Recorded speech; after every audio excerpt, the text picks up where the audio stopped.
Welcome back to Washington Watch. I'm your host, Tony Perkins. According to news reports yesterday, the DoD-funded Institute for National Strategic Studies, I'll get that out, at the National Defense University, hosted an event on responding to China. Now, the name of the talk, The Case for Global Justice and Democratic Socialism. Now, if that doesn't cry out wokeness, perhaps this description of the event will.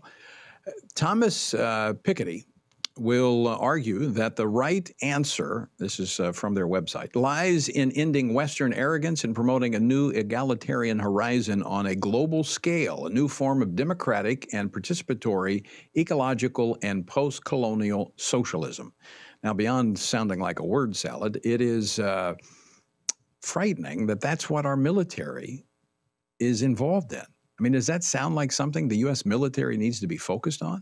Joining me now to talk about this and more is FRC's Executive Vice President, Lieutenant General Jerry Boykin, who spent the last 4 years of his 36-year military career as the Deputy Undersecretary of Defense for Intelligence. He is also one of the original members of the U.S. Army's Delta Force. General, welcome back to the program. Thank you, Tony. Before we get into this latest evidence of wokeness in our military, let's talk about the latest on Russia and Ukraine. Any developments there?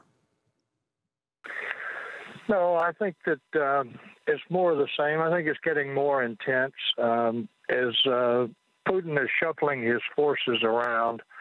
I think what he's doing is he's staging for a final movement across the border.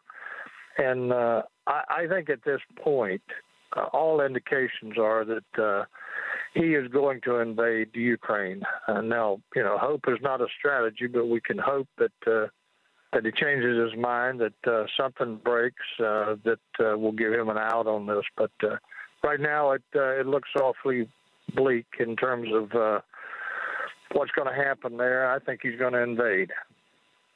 So was this a head fake by Putin in the last couple of days where he said he was pulling back troops? I think it was, and I think what he's doing is he's giving himself a little more time to continue to whittle away at NATO. He has actually had some success in terms of splitting the NATO forces.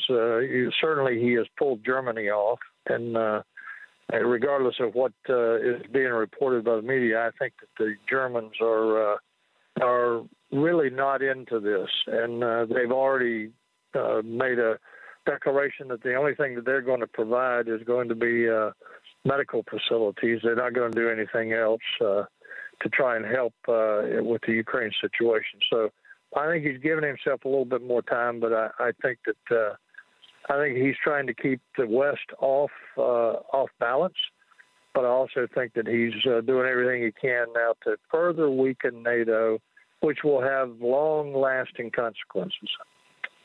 Well, this underscores what a dangerous world we live in today, and how something can pop up overnight. It's a very, very dangerous world. That's why we need a strong military, not necessarily so we use it. The stronger it is, the less likely it will be that we have to use it. But with that in mind, I want to move on to this talk being hosted by our nation's premier joint professional military education institution. The fact that we are having a French economist to come in to talk about how we need to move past the Western arrogance and move toward a post-colonial socialism. What's this about?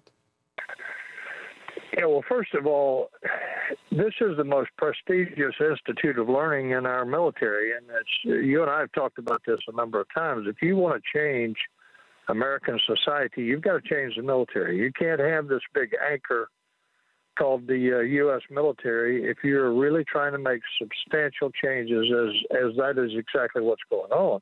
The Marxist movement and the Biden administration are clearly trying to change America in the direction of Marxism, socialism. And if you know anything at all about socialism, there is no such thing as democratic socialism.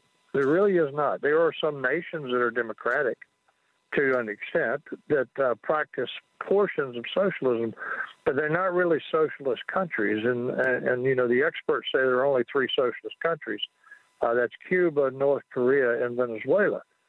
So what we're seeing here, I think, is part of the propaganda of the Marxist movement in America as well, trying to convince us by going at the very heart of America, which is our military, with this theology that you can have democracy and socialism both at the same time, and you really can't.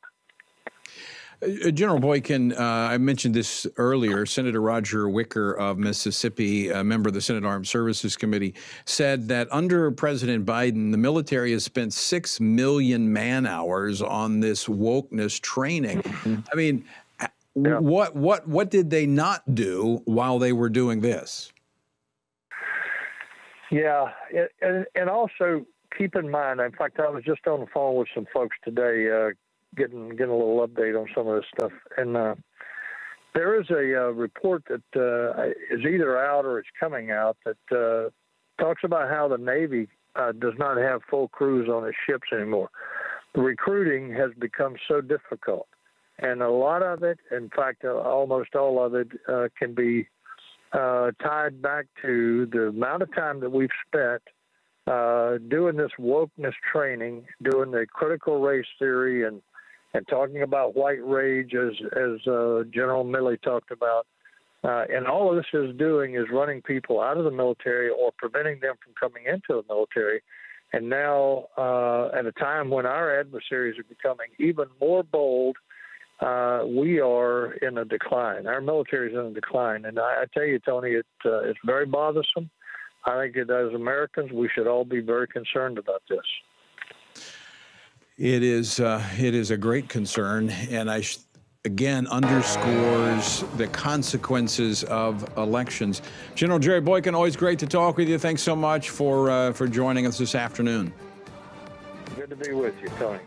And